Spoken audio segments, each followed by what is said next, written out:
Hello everyone, today I'm gonna do a tier list. I used to do these a lot more often actually, so I'm gonna try to do one now, the Ultimate Fire Emblem Villain tier list. Ooh, I know I said my next scripted video would be out sooner. I was finally setting into my new routine, however then I was a victim of corporate people deciding that the company needed less employees. So my life got thrown for a loop again, so hey, maybe if I make this tier list video every time I make a YouTube video, things change in drastic ways, so whoops, like, comment, and subscribe if you like what you see. So this is my opinion, this is not objective, and I'm gonna be defining them by a lot of things that I think are good, like screen presence, writing, impact on the story. Things in this tier are gonna be like, oh, they have a negative impact on the story, I wish they never existed. Things here are gonna be, I have no strong feelings on them, and or I think they have good and bad attributes. And yep, cool, I think they're cool. I think they're a cool villain. I think they have a lot of screen presence, good writing, a lot of stuff. And peak fiction, this is probably going to be like my top 5. And yeah, and how do I define this? Well, I have all of these guys that if they show up like more than once, like you fight Kempf twice, or they have a major presence in the story, or they're obviously a final boss, like the Demon King only shows up in the flesh at the final chapter, but he's the last boss, so he doesn't really need to show up more than once. And they don't join your side, like Michalis or Camus aren't in this, because even though they're brought up semi-frequently, they do end up joining your party, or Michalis doesn't, depending on what you consider to be canon. So, whatever, I'm not going to talk about him either way. So with that, let's get into it. So I think Garnef, he's like the first bad man of FE, right? You know, he released Medius from his grave, he's invincible, and I think for the first big Fire Emblem villain, they got a lot right. First, there's screen presence, you know? He shows up in that desert chapter, and you just cannot hurt him, and it's like, oh my god.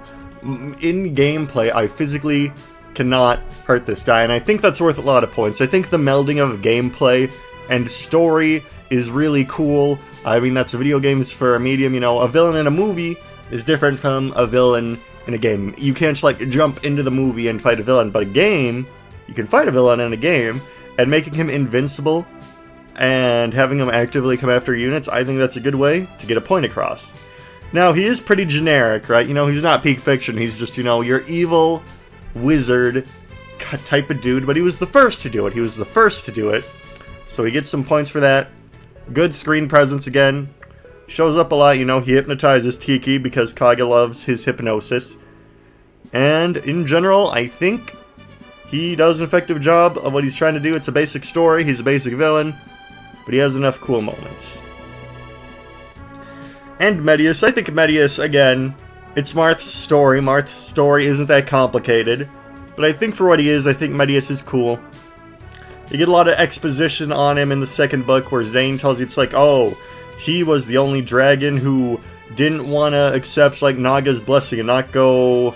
God, what was it? Not go feral or something. The details are muddy, but you do get more backstory on him compared to Garnef. Well, no, you learn Garnef was the Katarina thing, and actually I forgot some cool stuff about Garnef. You actually learn a bit of his origin when he's compared to Merrick's rival, Arlen, I think, because Wendell's like, Arlen, Garnef was a lot like you once, vying for power. You want Thoron, you want Excalibur that badly, and then that actually kind of snaps Arlen out of it. It's like, whoa, I don't want to be like him. So he gets some extra points for being kind of connected to some of the characters compared to, like, I don't know, Juan, who's not really connected to anybody.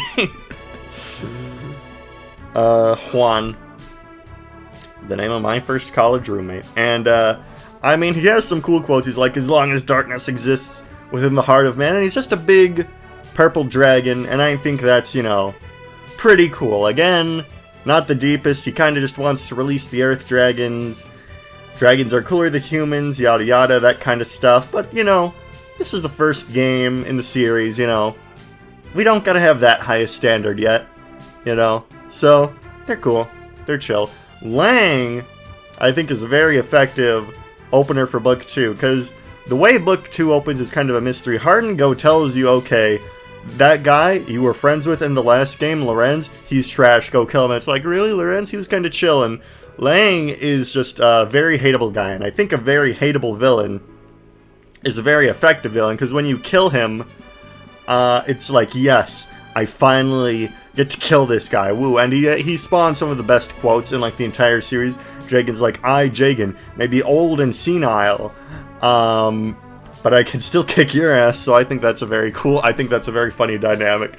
And it's like, he acts all tough, because he's hiding behind Hardin. He's right, oh, Marth can't kill me, I'm a vassal state, but then, like, as soon as Marth says, oh, actually, I think this is a load of shit, he just runs off.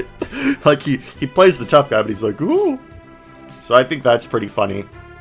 But am I going to put him above the main villains, though? Like, I think Lang is a really, really effective opening villain to Book 2. He's only around for, like, 6 chapters, but while he is around, he definitely has a strong presence. Right? He's in the game more than Medius is, which is funny. But yeah, I don't know. I can't really... I mean, this is a personal tier list. I don't know. Medius, I really like Medius's quotes, where he's like, so this is the power of Naga's accursed binding shield, as long as darkness, I don't know. But so far, Archanea is off to a strong start. I think all these guys are pretty cool. Lang is particularly more effective. You know, they were at the 3rd game by that point. They had the writing more figured out for making the villains a bit more to chew on, so to speak. But still, he's not as cool. There's, you know, Garnef chasing you around with his Imhulu. And there's actually a bonus chapter in FE12 where you get to play as Garnef as an Imhulu and you play as a Shadow Cult. That's a really fun bonus mission. I'm glad they added that. It's a little extra. It gives you a taste of Garnef's power. I like it. Now this is where my complaints for this tier list begin, ladies and gentlemen. This is where my tier list... This is where my complaints begin. Now, if we take this at face value, do you know how good of an idea it is, ladies and gentlemen, to have one of your party members from, like, a previous game be the main antagonist for beef that's completely legitimate? Because think about it, at the end of Shadow Dragon, Nina tells Marth that, oh, I'd love to marry you, but I don't want to separate you and Sita. Now imagine, right, the guy, your party member who, from your last game, finds out about this, finds out his wife doesn't love him, and he gets pissed at Marth, and he gets petty, and he's like, alright, Marth, okay, my wife wants to marry you, okay, how about you go betray Lorenz? How about I invade your kingdom? That'd be such a cool thing, because it'd be such a personal conflict, especially for you, the player, because you might have used this guy in the last game, you might have used Hardin, and it's like, oh my god, and it's like, the thing with Marth and the relationship, it's like, you know, it's kind of... It's like, ooh, that's spicy, that's drama, and it's like, okay, Hardin, I love it, I love the angle, he's controlled by Garnef. You had one of the coolest ideas right there, and it turns out his motivation wasn't even real. Garnef made him touch his little black ball sack with the dark sphere, and... it's just so boring as a result of that. It's just so boring as a result of that. It's such a cool idea. It's such a cool design. FE12 could have been such a more personal story. But oh, Garnef did it, and oh, Garnef revived Medius, and oh, he actually didn't feel that way the whole time. Oh no. I feel like it's such a cool idea that I can't put him in. I wish the end of age in, like, the poo-poo tier completely. But I'm gonna put him at, like, the bottom of meh, probably. Because it's just like, oh, come on. We were so close to having a cool idea here. A cool story. He has good screen presence because he shows up in the bridge chapter and he chases you and you can't kill him because of the dark sphere. But it's like, we already did that with Garnef in Book 1 by this point. And it's like, oh, it just takes so much of the wind out of your sails, ladies and gentlemen. It's just so anticlimactic. So what did they think, ladies and gentlemen, would be a good idea directly after this little plot twist, the chapter directly after you fight Hardin? They thought, hey, what if we do the exact same twist again? Oh, in the last war, there were so many orphans, and I made an orphanage. because Marth's war, oh, so many orphans, and I'm kind of mad because Marth did a war controlled by Garneth. Literally in the chapter after you fight Garneth. In the chapter after you fight Hardin, and it's like, oh my god. So you literally just did the same thing twice in a row. What's the point of this? Why are we here? Because Katarina needed to be in the game? Okay, fine, I guess. She's obnoxious to fight. You know, at least Hardin is a good fight with his Gradavis, and you gotta get to him, like, slyly with the hallway, and it's a big positional thing. Right, like, I think all of these guys, like, I haven't brought it up yet since it's all been kinda good. Like, Garneth, once you get the Starlight, it's fun gameplay. You gotta find the real one. That's kind of gimmicky, but it's fun. This guy, in Hard 5, it's kind of bullshit, but I really like the way his final chapter is designed, actually getting to him. It's very different from the rest of the maps. This guy, piercing his room of knights is very hard in FE12. It's a very good challenge, especially with reinforcements also challenging you from the back. I dig it, Hardin. Again, I like it with her. It's just, oh, Fog of War, oh, Meteor. There's really nothing to like here. And this is a profile of Malice, by the way, because I couldn't remember her name. I just remembered she had purple hair. I thought her name was Emblem, and I looked it up to get the profile picture for this tier list. But it was just Crom's sister, ladies and gentlemen. It was Crom's sister. Who is she? Who is she? I don't care, because she's not important. And she was just mind-controlled by Garneth. A very boring plot gimmick that completely removes any nuance and intrigue that the plot of Book 2 or FE12 could have had.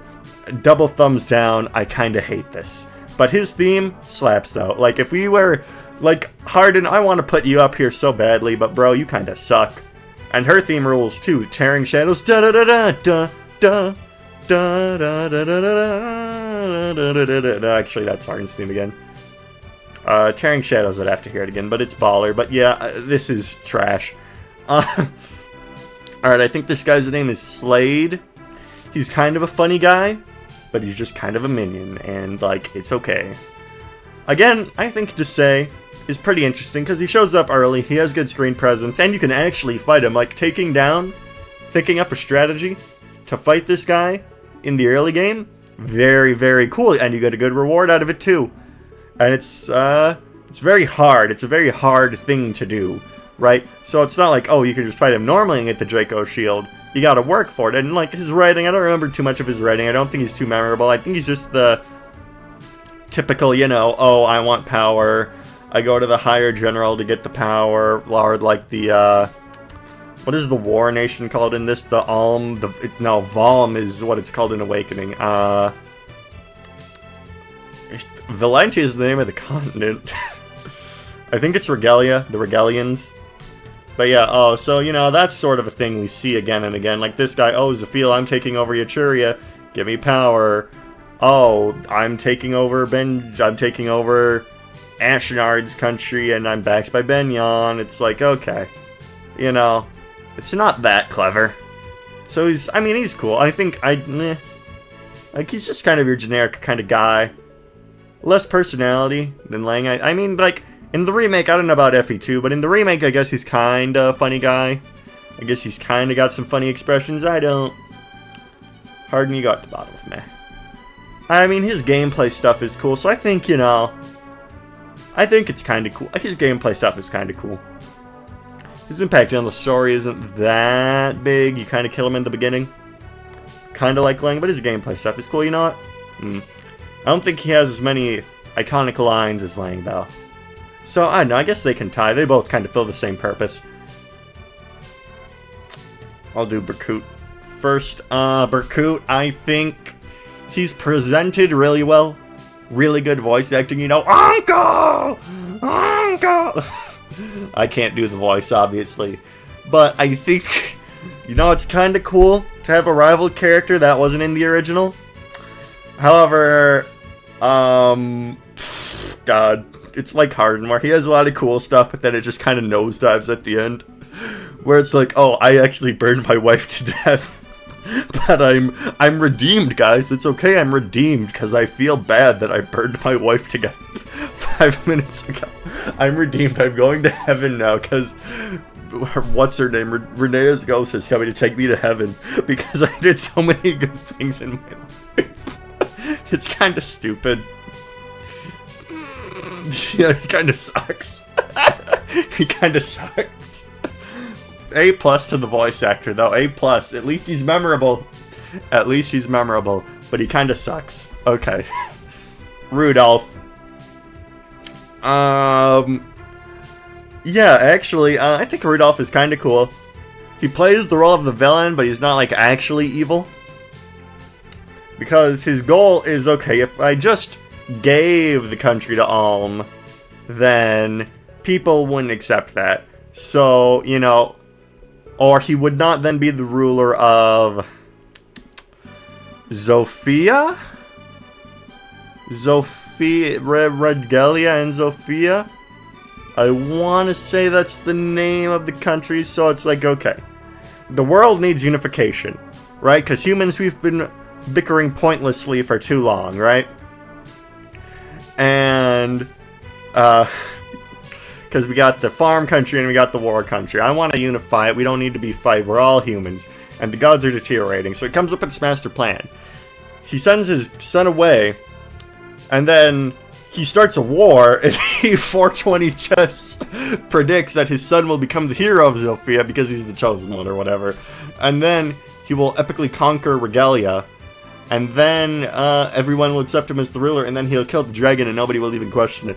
And it's such a stupid plan, but it works, which I think is funny. And I think, again, I love it when there are cool gameplay details. He will not attack Alm. He will not. Cool gameplay details. Dude, okay, so it's like, you know, some people think, Fire Emblem Engage has a good gameplay, so it doesn't need a good story. No, bro. Shadows of Valentia's story is, like, kind of bad, but it's like, I can accept a bad story, right? You know, I'm not going to be face-palming my way through Shadows of Valentia, because it's presented well. And it has soul, ladies and gentlemen. Soul! And do you know what soul is? Soul is specifically designing custom AI for exactly one enemy so they don't attack his son. I love gameplay story integration like that. We're going to be talking about these guys a lot when we get to gameplay story integration. Raedric and Veld, the Blowjob brothers. But it's soul, ladies and gentlemen. It's soul. So, you know, a lot of people think the plan is stupid, but I think 5D chess shit like that is hilarious, like Robin in Fire Emblem Awakening, where it's like, I already knew that Bacillo would die, so I had 5D chess and had him play dead, but he was actually holding the real gemstone the whole time. Dude, I love stupid 5D chess bullshit. So yeah, it's stupid, but I like it. I like it, ladies and gentlemen. And it's not like stupid. Okay, going to heaven because you feel bad about burning your wife 5 minutes ago is a different kind of stupid than like playing 5D chess and willingly sacrificing yourself to unite the continent and stuff. I think he's a cool guy. Yeah, I mean, if we're talking about it, Echo's story, maybe not the most well thought out thing in the world, but the moments that hit, I think, are pretty cool. And we got Purple Guy. He's not an active detriment to the story. But he's just your Garnef type dude. He has a cool gameplay gimmick where you can only hit him like every 4th time, so it's like, okay, you know what, I'll just put him like... God, it's just another Garnef though. And I don't think it's like... I don't think, you know what, do I really think just cool gameplay moment and nothing else justifies going into the cool tier? Because, like, it's just kind of the same thing as Desai. So, you know what? Desai did the Dragon Shield thing first. He did the hard-to-get Dragon Shield thing first, so he gets to go up here. Jada, you're just, like, you're another Garnef. It's fine. It's okay.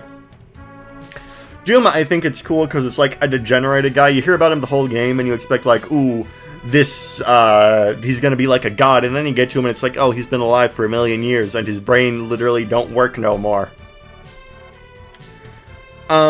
And it's like, I think it's more apparent in the NES sprite where he's literally like a pile of sludge. Like, he was real Guron core in the NES sprite. That's kind of lost on 3DS a bit. And I mean, he's just kind of a Medius, you know, where he doesn't show up until like the last bit, and then you kill him, and like, hooray, the world is saved. But I think the story angle is a bit cooler than with Medius. A bit. You can learn his backstory, I get, by finding, like, the memory crystal in Thebes, which I think is a bit neat. It's a bit neat. You know, a war god is a really cool concept. I think it's overall neat-ish. A bit neat. I'll put you below Lang, because Lang is funny. But no. And I think what kind of cool... Okay, no, I just remembered. What makes him kind of a bit cool is that he accepts it, right? Like, he has a final moment of clarity when Alm drives the sword through. It's like, you're a true hero, I entrust it to you. No, it's a villain that's kind of like, he's crazy, but he accepts his fate. He's, like, honorable in that way. It's neat. It's pretty neat. It's pretty okay. I think it's cool.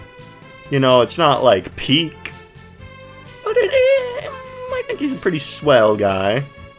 I think he's, like, around here. Chagall is very funny. He's a very pathetic little man, but he wields a lot of power, and he uses it in funny ways. Like, and he's intentionally pathetic, right? You know, he's just a tool of the Loptirian Church to do their master plan, right?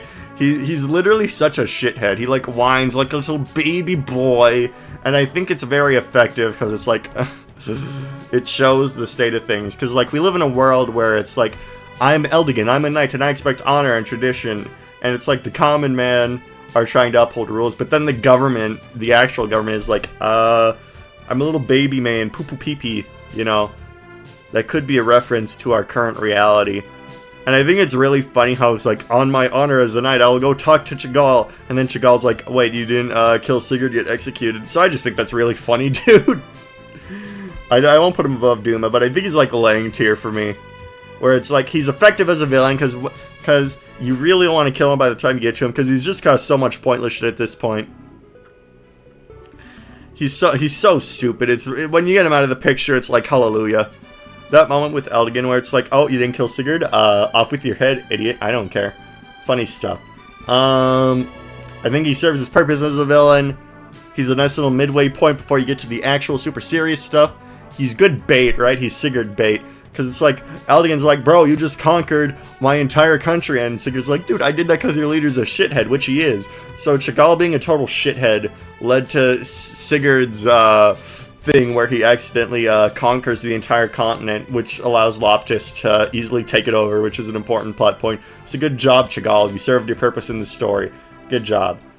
Reptor, I think, I'm just counting Reptor, the Hellswath guy, their entire trio of boober heads. I think, what's the guy who's like, dude, I don't know. There might not even be a third guy. I don't know. They're just kind of Alvis's pawns. I mean, it's cool to fight them because they got the legendary weapons. Usually in Fire Emblem, you're the one wielding the legendary weapons. So these guys having it is kind of cool. But it's like, you know, at the end of the day, Arvis just wrings them out to dry. Arvis came up with the whole conspiracy where the dad was killed, I think. Or the son of the king, and then the Deidre assumes power, blah, blah, blah, blah, blah, that shit. So these guys don't really do anything. Yeah. Arvis, now this is going to be controversial, because people are like, oh, best villain in Fire Emblem, best villain in Fire Emblem, you guys, he has the coolest moment in Fire Emblem. But here's the thing. A lot of his details, and I asked my Fire Emblem 4 expert friend on this, you know, my Fire Emblem 4 expert friend, you know, I'm an expert on Archanea lore, you know, I can tell you that Castor's sister was a stripper that died, even though that's not brought up in the game, and I can tell you a lot about Binding Blade, but Fire Emblem 4, that's not my area of expertise. So, since I asked my friend with 100% confidence, and they answered what I'm about to say is correct, a lot of Arvis's motivations and background details and blah blah blah blah blah are locked behind like extra material, like guidebooks, and you know, Kaga's stupid blog that isn't even on the internet anymore.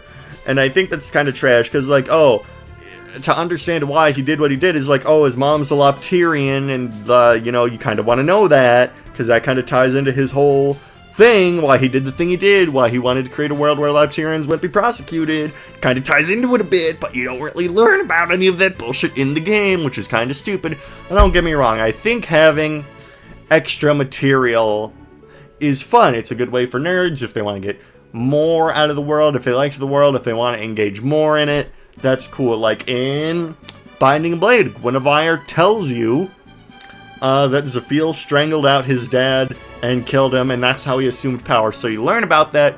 You learn all the important information you gotta learn about Zephiel in the game.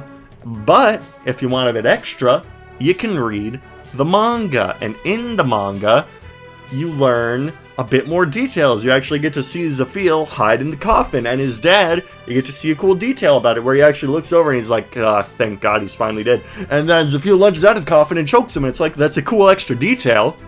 But we didn't need to see it in the game to understand that he wishes to end the Age of Man. With Arvis, it's like, why is so much of this hidden behind cryptic nonsense? And it's like, dude, I'm gonna be real. Yeah, the moment is iconic, blah, blah, blah, but I had that shit ruined for me years in advance because Fire Emblem fans cannot shut the fuck up. So when I got to it, it didn't really impact me that much because it's like, oh, literally everyone in the Fire Emblem community won't shut the fuck up about how an untranslated game that a lot of people probably haven't played yet, this guy kills everyone in it. Ooh, whoa, ooh, so it's not impactful for anyone. Yeah, it's impactful. Yeah, I mean, sure. He killed your entire first gen party, so killing him feels good. It's like, man, fuck this guy. That's my controversial take. Manfroy. This is my dude. He's like actively detrimental to the story because the grip of the second gen, it's like, okay, Lopterians now rule the world, and then Seliph in the same castle where Shannon goes to get his melon buck. You learn something. It's like, oh no, the Lopterians are actually right for doing this because, oh, we persecuted and trapped them underground, and they had to write on cave walls, and oh, the children were so hopeless. And you know, that would be sad if literally every Lopterian we meet wasn't the most generically evil person to ever exist in Fire Emblem. He is like Garneth, but 100 times more evil. And like, he doesn't have a single redeeming quality. None of the Lopterians you meet even come close to being good people. They deserve to be prosecuted. They deserve to be killed. Well, every single one of these guys are bastards, except Salem. Salem is the one in Thracia 776. Salem is the one guy who takes a look at the situation and says, you know what? Maybe I don't like child hunts. Maybe I won't do that anymore, actually. And then he joins Leif Ferris Klaus in his epic quest. So I think if they were going for the morally gray thing, like, whoa, man, we're so deep. Maybe don't have the, like, figurehead of the church where it's like, oh, we're so prosecuted. Be the most evil guy to ever exist who mind controls the main character's sister and gives an innocent little boy the Book of the Damned and turns him into Satan. Maybe don't hunt children and kill them. Maybe don't overwork Riddell when he just wants to move out at a leisurely pace. Goddamn. Oh, I forgot to put Hilda on this, but whatever, she's fine. She's okay, she's effective. I'd put her in cool, honestly, but it's whatever. Not Hilda von Valentine Goneril, Hilda von Ishtar, mother. It's so terrible, dude. Fire Emblem 4 2nd generation is not good. I don't like it from a story standpoint. People are like, whoa, the genealogy story is so good, and I like it. I like the story of Sigurd. I like how his hubris comes back to bite him. I like how his action hero stuff, because, you know, the Lord,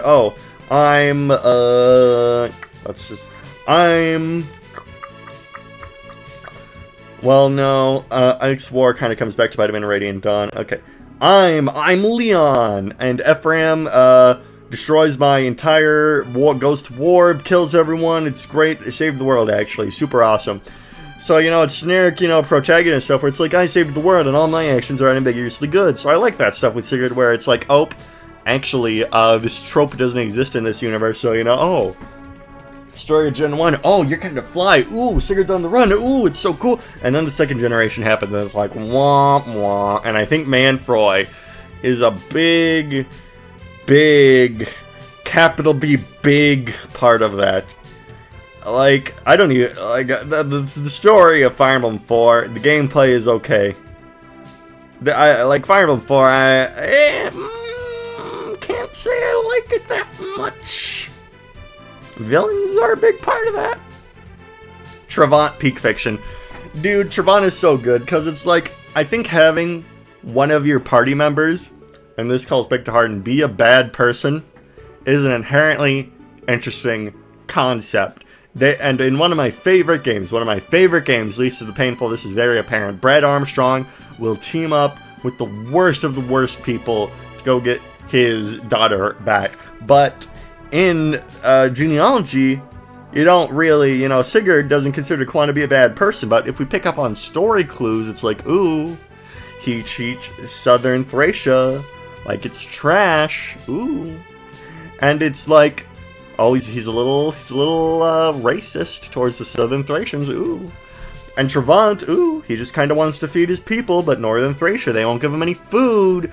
So I think Trevant is written in a very interesting way, where it's like he literally just wants to get food for his people and have them be good, and he's like pretty powerful. Like the Thracia thing, like the Lautirian Empire, like Trevant will show up and they'll be like, whoa, Trevant's here. Ooh, let's not conquer his country. Ooh, that'd be bad for us. Ooh, like he shows up like in Thracia. When you're conquering when you're defending that city and the Lapterians are there, Trevant and his son Arion show up, and Trevant's like, Arion, go get me that city. I don't give a damn if the Lapterians are conquering it. That's my city now.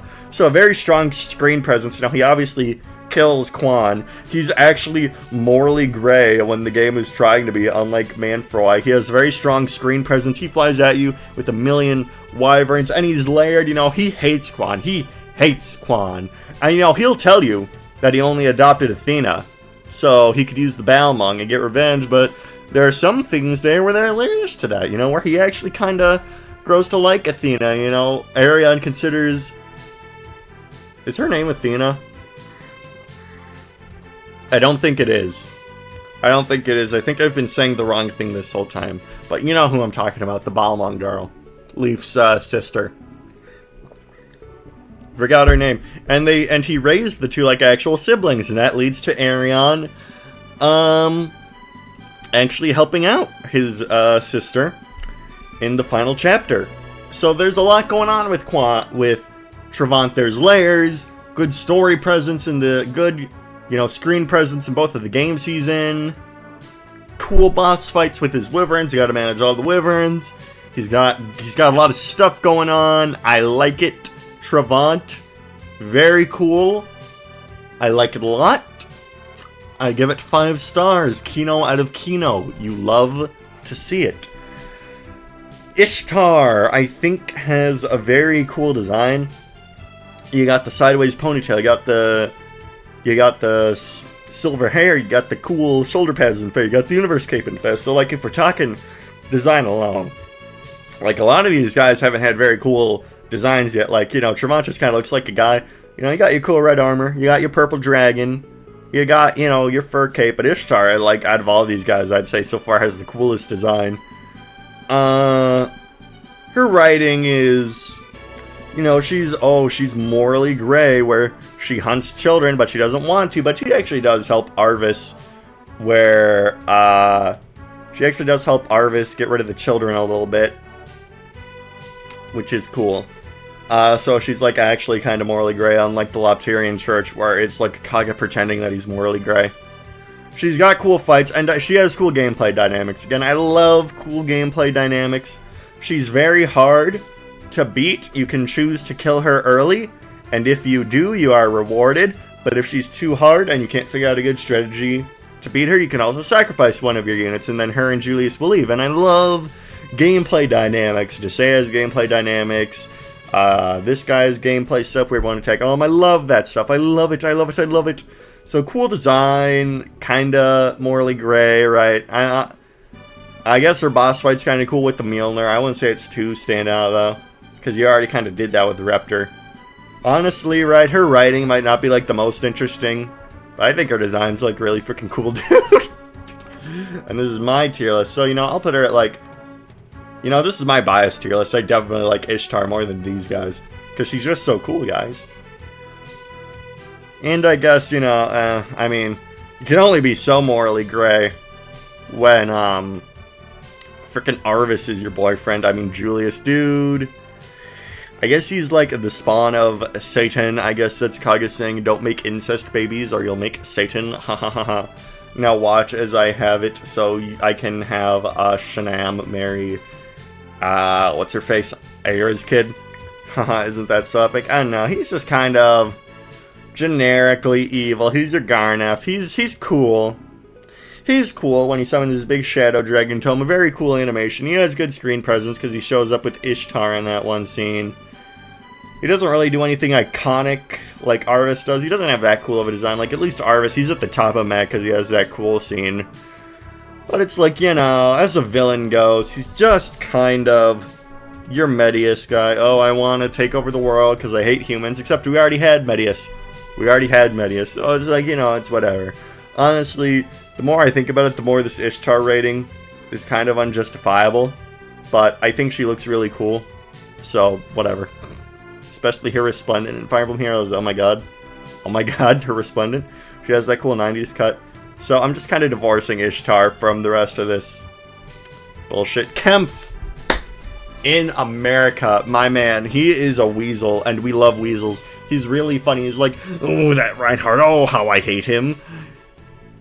Cool fights, you know. It's like, dude, again, he's got gameplay dynamics. We love to see story gameplay immersion. If you send Ishtar to the front line in his ballista map, he'll get fucking pissed off and charge forward and kill himself. You love to see it. You love to see alternate strategy designs. You love to see it, ladies and gentlemen. You love to see it. He's a fun guy, fun personality. He's like, you know. I see him walking around like on his tiptoes, like with his hands in a claw position, like one of those old Hanna-Barbera cartoon villains. Such a fun character. He's such a fun character. And you can really feel his deceptiveness through his gameplay, right? You know, this guy plays dirty. He sets a trap for you. He shuts the doors. He's got a ballista bridge set up that's hard to penetrate. Like, his personality, right, shines through into the gameplay. It shines through, you know, compared to, like, you know, right, I wouldn't say, I don't know, Berkut uses the same tactics that, like, the rest of the enemies use on you, because it's just, you know, generic AI. They will approach you, they will attack. But Kempf, the way his maps are set up, they really, like, really let his personality as a tactician shine through. Like, I think that is immaculate, you know, combining. I think that is an excellent combination of story and gameplay.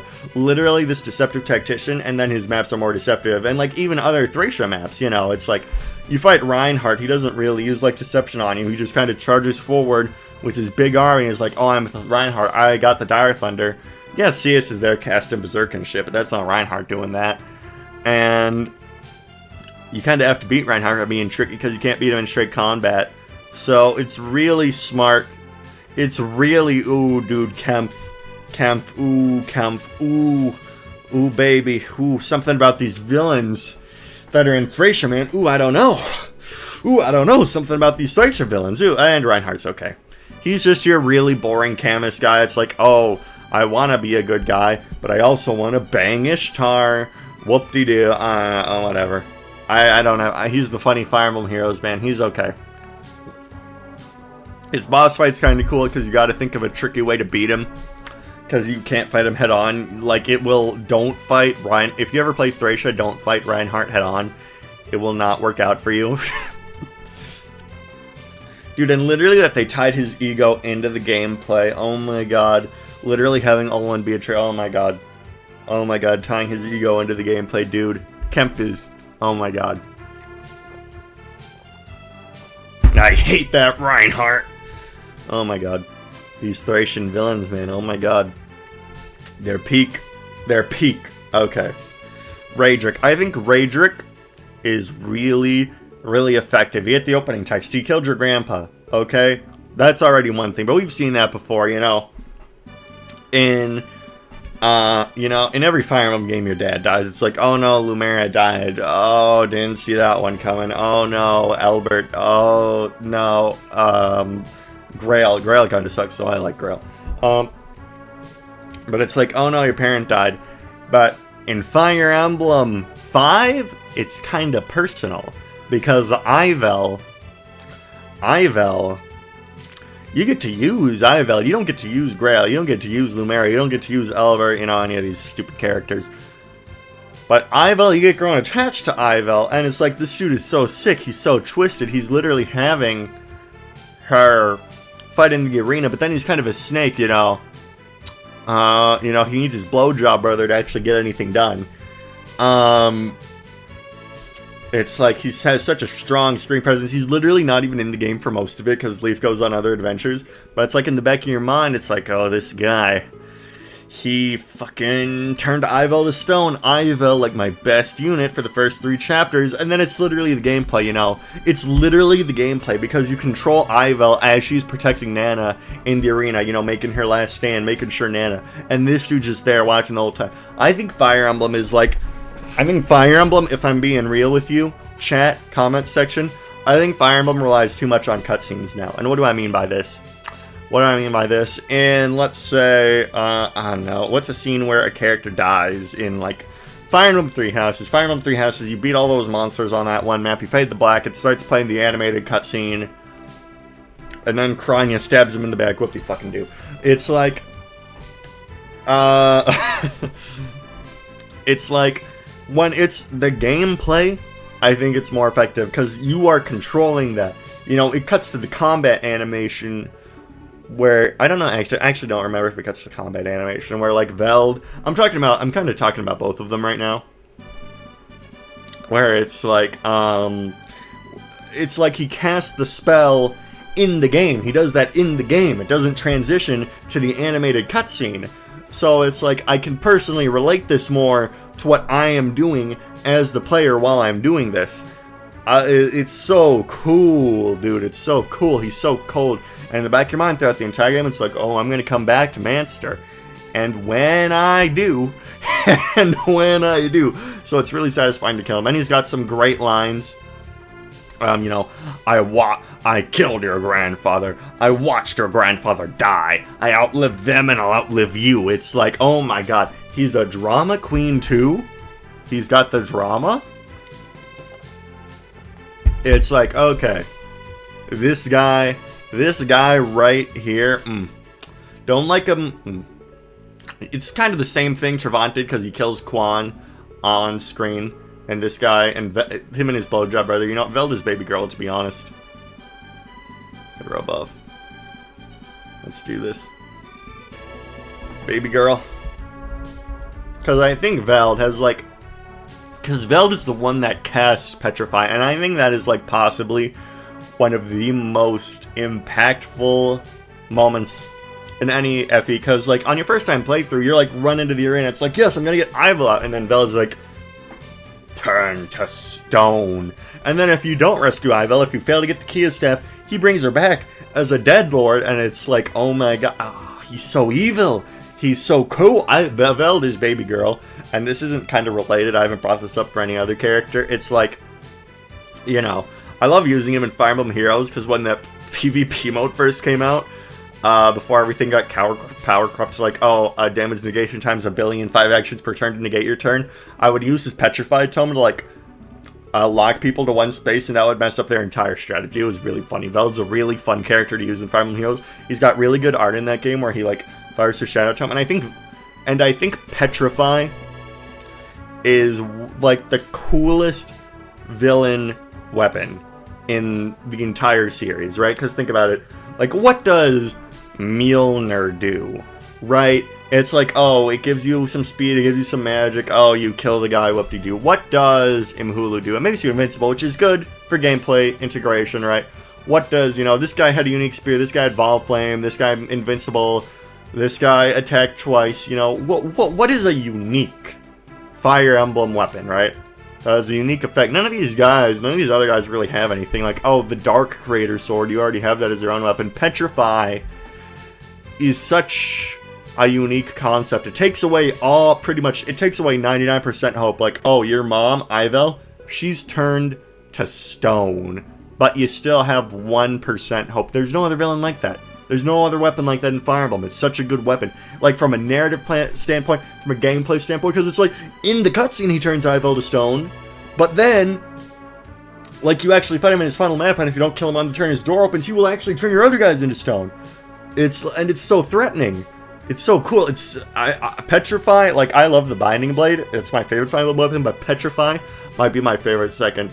And again, this is unrelated to like mainline Fire Emblem canon, but you should play the Thracia reverse recruitment villain set because Veld is the Lord in that game, and you get to use Petrify, and it's really, really fun to use. I love Petrify. Petrify is such a good idea for a weapon. Veld, you can say, isn't the strongestly written character, right? You know, because he literally admits it himself. When you kill him, killing me changes nothing, you know, because there's still the rest of the continent ruled by Loftus. You know, Leaf's victory in the grand scheme of things in Thracia is very small, but I think that's cool. I think it's cool, like, he doesn't even have an ego. He's like, I was literally trying to serve my higher purpose. You killing me means nothing. It's like one last sting to Leaf on the way out. It's like, oh, you killed me? Good job, idiot. Ha. So, Veld. Veld is baby girl. Dude, I could talk about Petrify and its effectiveness as a story tool, as a gameplay tool, because there's still the 1% hope you can save Ivel. Will Leaf pull through? Will he do it? And you can fail. And you can fail. Veld can win. He can take your mom away from you forever, dude. Forever. It's great. Veld is baby girl, dude. I love Veld so much. Veld, dude. I don't even want to talk about the other villains. I just want to talk about Veld.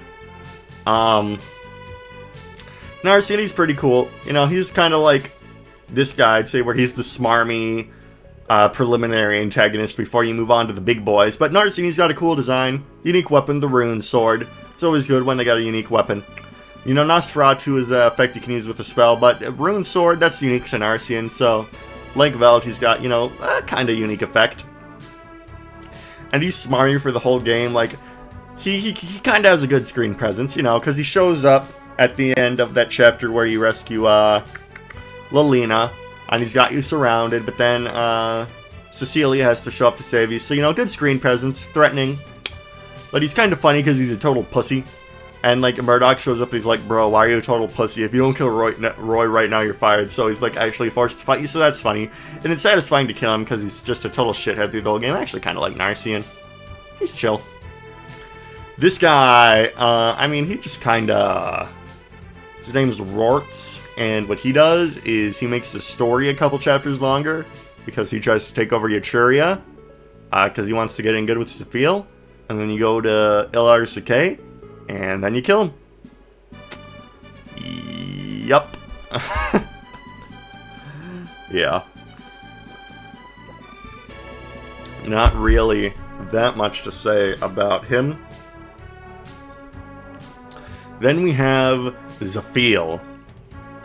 Zafil, I think, is cool because you actually get to see him, right? You don't really get to see a lot of Fire Emblem villains before they go cuckoo for Cocoa Puffs, right? It's like Veld, we only see him when he's, like, old.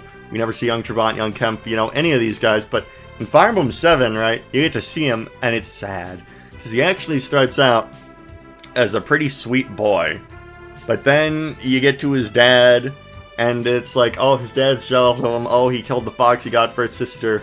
Oh, you kind of get to see why he wants to end the Age of Man. And I think he's unique as a Fire Emblem villain, because all these guys are bombastic, you know, Manfroy. He's like, I will take over the world because I'm an evil witch. And Narcian is like, Garneth's like, ooh, I'm so evil. I'm going to take over the world because I'm evil. I've watched. And Zafil is just kind of dead inside. Which I guess Orson is kind of is too now that I see his portrait. But Zafil is like the main villain, so whatever. And like, I think it's interesting that you get to see him when he's young and how he sort of became that way. Because it's like, his dad hated him, he was jealous of him since the day he was born because his dad's kind of a shithead, and his son was actually nice. And then his dad tries to poison him and Murdoch has to save him, so it's like, you can kind of see how he kind of gets to hate humans. And he wants to have dragons take over the world because, like, I feel like Zafil kind of sees the world as like a machine. He kind of becomes a robot. It's like, oh, humans caused war, humans caused my suffering.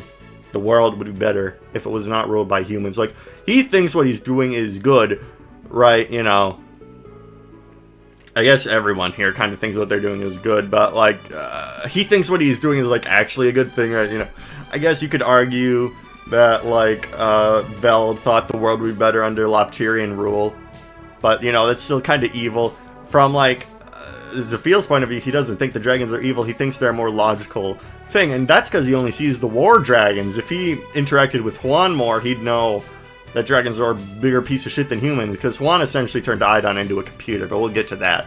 So I think it's interesting that we actually get to see him, and I think he's kind of deep, because he's like, I wish to end the Age of Man. Like, he's pretty honest about it, in the grand scheme of things. I think he's really cool. He has a lot of good screen presence, top-notch. Again, we get to see him defeat Cecilia in the game. It doesn't cut to the animated cutscene. So that, I think that always leaves more of an impact. And he shows up early enough where you get to see a lot of them.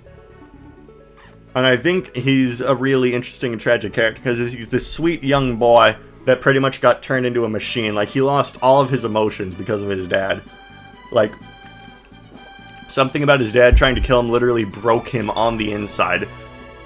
So now he thinks humans should not rule the world. I mean, I guess you could say it's kind of simple. Oh yeah, and his scene, like, he's a bit of a schemer too, where, like, he chokes out his dad. I think it's cool. I know. Like, I don't know if he's peak. I don't know if I like him as much as these guys, but I'll put him at the top of cool.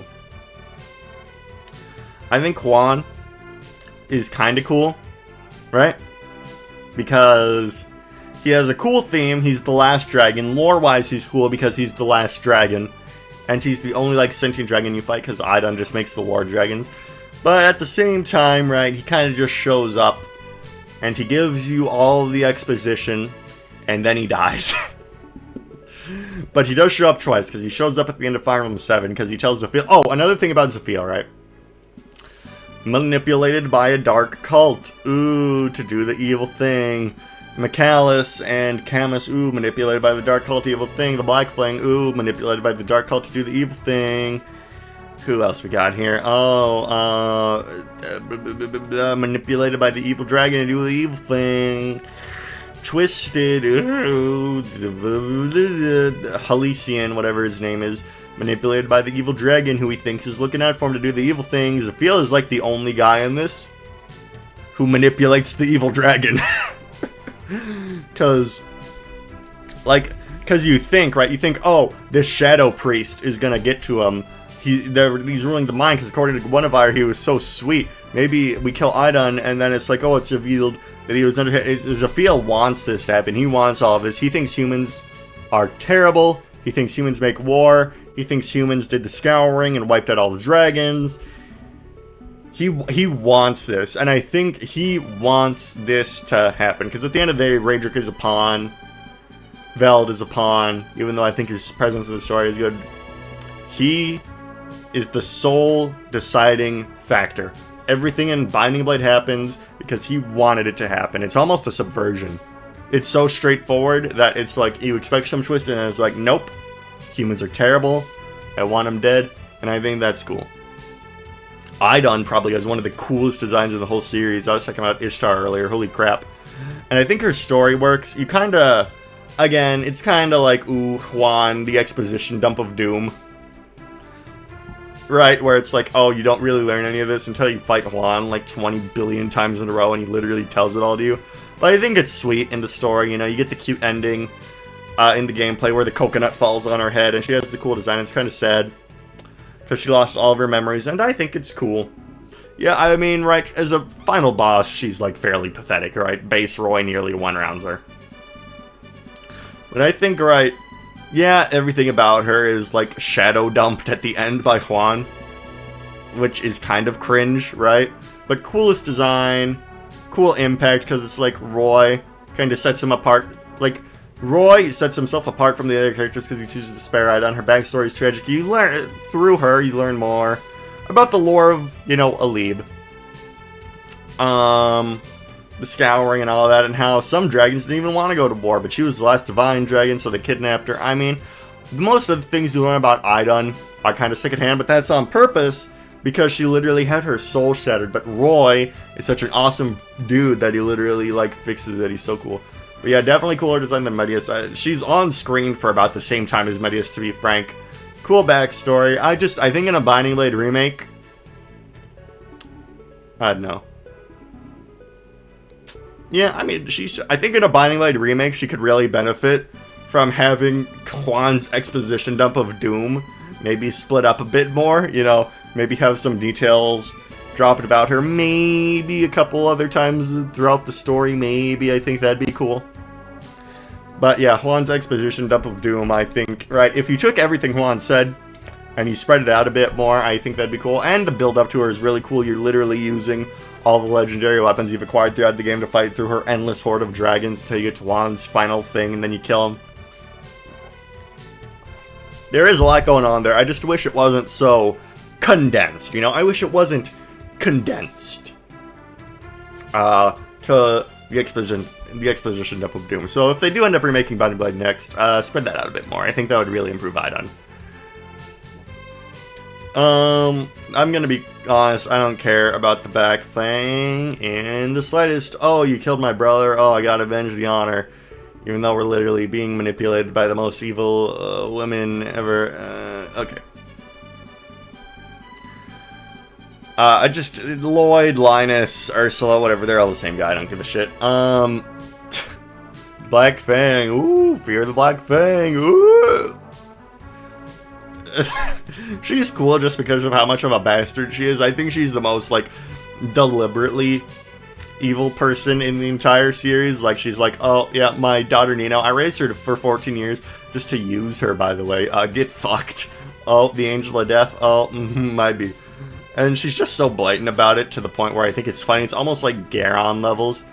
And I think, you know, we don't really have the Seductress as any other villain in Fire Emblem. You know, that's pretty unique. She uses her looks that Nurgle gave her to kind of, you know, sneak her way in, befriend the Black Fang. So that's, you know, that's a pretty unique angle. And I think she's so hateable. Like, if you think Nino is, ooh, precious bean, you love Nino, you probably had a pretty good time killing her. She is a bastard. With how stupid and boring the Black Fang maps are, it feels pretty good to kill her.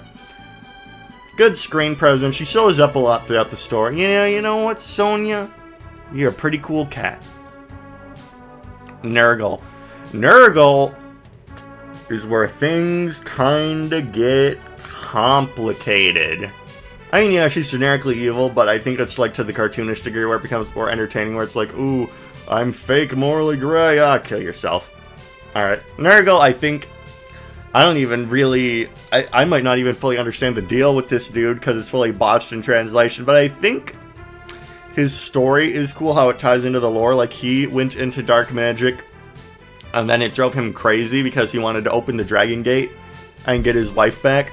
And then you also have Canas on your team who delves into dark magic, and, like, it drove his two brothers crazy. So it's like you have this guy who goes crazy because of dark magic, and then you also have someone in your own party who has siblings who go crazy because of it, and you might go crazy of it. So I think that's a good way. I think that's a cool lore thing, how, like, his condition directly can tie into your party. I think that's a cool lore thing. And I think having noble intentions only to get so obsessive over them that you get twisted, and it's like, I don't know, like, I think the English version of it, I think it was completely botched in the fucking English version. Like, quintessence is a word that was made up by Nintendo of America. So for those of you who don't know about it, he says, like, when he dies, he's like, I need more quintessence. It's like, let's say that his wife's name was Quinta. So let's say he spent his entire, like, I think in Japan, I don't remember the word, Silfer. If they watch this, they're the person who knows Japanese in my Discord. They probably know all about this.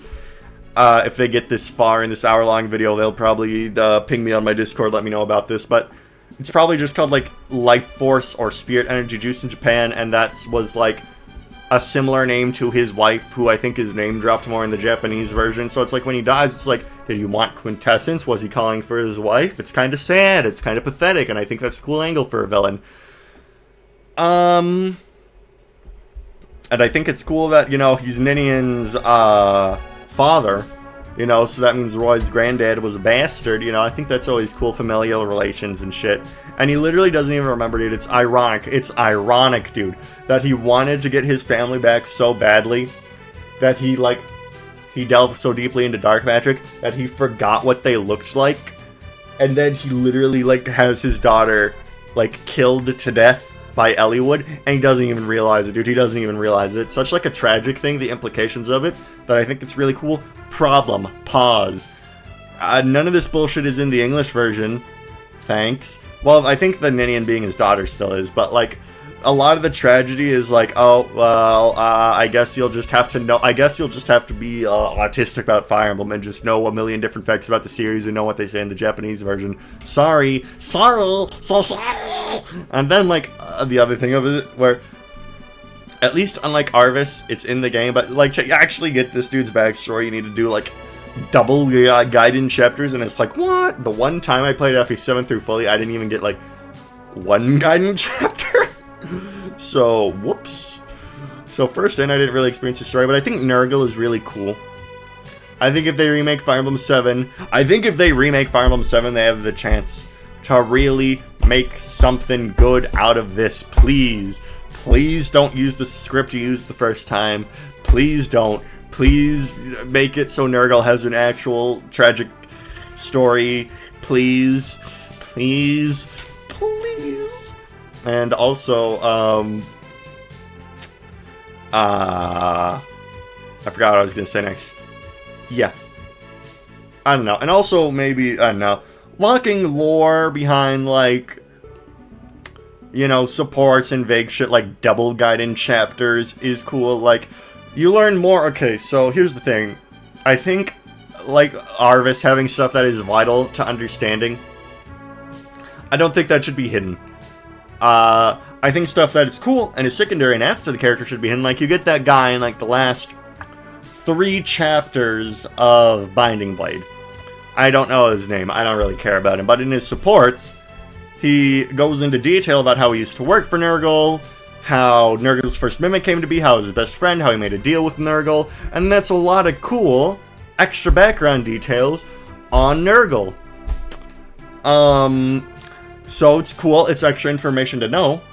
I like it.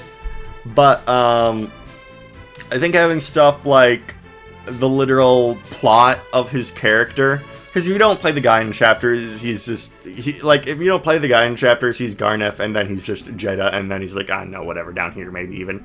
But if you do know the stuff, he's kind of cool. Like, and if they fix everything and make it a bit more streamlined in a potential remake, he's up here, dude. But for now, I don't know, dude. A lot of it is botched. Like, a lot of Nurgle is cool, in theory. But then, the messy story of Fire Emblem 7 in general kind of weighs it down. Because a lot of the details of it are pretty nonsensical. And you can maybe pin a bit of that on Nurgle and his quintessence chicanery. But, yeah, I think Nurgle, I think their story is so cool in theory that they're kind of up here. But I think it needs a bit more tightening up. I think it think we have something good here. We just gotta tighten the screws a little bit in a potential remake. I don't know, this guy's evil. I don't give a shit. This guy's really cool. Again, cool gameplay stuff because he starts out as your ally, and then he betrays you, which is a cool thing. That doesn't happen again in the series. And it's like, it's tragic, like Nurgle, where it's like he made the deal with the devil to get his wife back. But unlike Nurgle, he actually kind of gets his wife back, except she's a zombie, and he's dead inside, kind of like Zephyl, where he probably, in his heart of hearts, know that she's a zombie. And it's one of the creepiest moments in the series where it's like, darling, darling, darling, darling. So he doesn't show up a lot, but his betrayal is impactful. Creepiest moment in the series, and for the little while he does show up, pretty well written, to be frank. Like, I don't know. I don't even like Sacred Stones, dude. I don't like Sacred Stones. I think it's like one of the worst Fire Emblems, but this guy? Yeah, I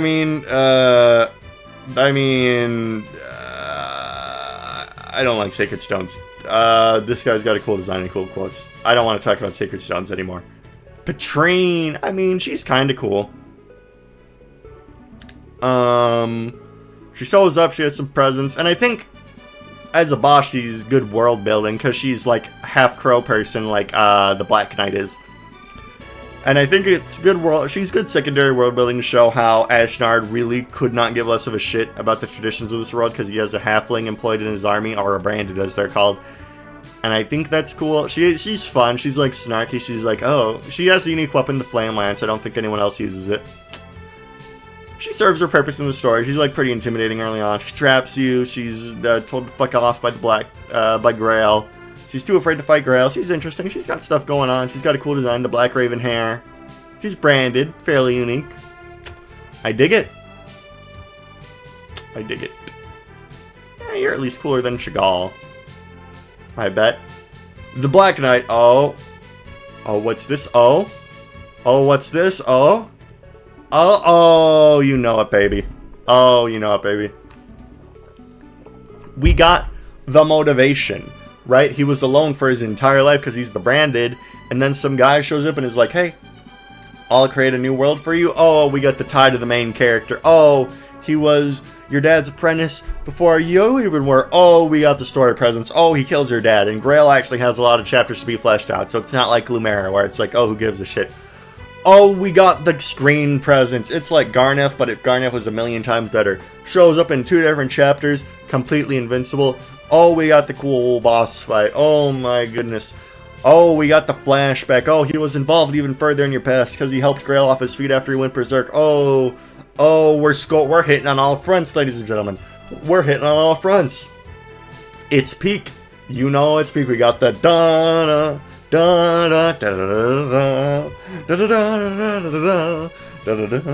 You know, we got it. We got it, ladies and gentlemen. It's unlock and key. This shouldn't really be a surprise to anyone. We all know it. You know it. I know it. Everybody knows it. As our regrettably previous president said, it is simply not even a fact to be debated. I think putting him anywhere else would be kind of stupid. We got the 10 out of 10 design with the black armor. And it's like, it's again, we got everything we needed to know. I don't think the Crow shit is New Game Plus. I think he tells all the Ike stuff. I think so you don't gotta like go searching for the necessities. Oh my god, we got the peak plot twists where it's like, oh my god, this guy killed your dad. So of course he went easy on you. He wanted to see the peak of your swordsmanship, so it's not even like an ass pull when he comes back. I think they changed that from the Japanese script. This dude is like the opposite Nurgle, where they made him like actually make more sense in the story in the American version. Good job. It's like, ladies and gentlemen, you don't even need this you don't even need me to explain this to you. We're firing on all fronts. We're good to go. Ashnard. What a beautiful man. What a beautiful man. Let me tell you about Ashnard. Everything Ashnard says is beautiful. He's a complete madman. He's a complete piece of shit, but he relishes being a complete piece of shit. He's in, like, you get to see him a lot from time to time, you know. A lot of the cutscenes take place from his point of view, which, you know, hasn't really been a thing in a lot of Fire Emblem games. You know, Garneth, you get, like, the T cutscene from his point of view, and that's it. You get some cuts to what Nurgle's up to. But overall, you know, I'd say in Archanea and Gaia, you don't really see villain point of views. You see it sometimes in the later games, but you get a lot of Ashnard, dude, and he's built up to. And he's the Mad King, and then he lives up to it. You can't even hurt him besides with Ike, and then one of the literal legendary kings of the beast. In every line he says gold, dude. It's like, he's such a shit talker. He is such a shit talker, dude.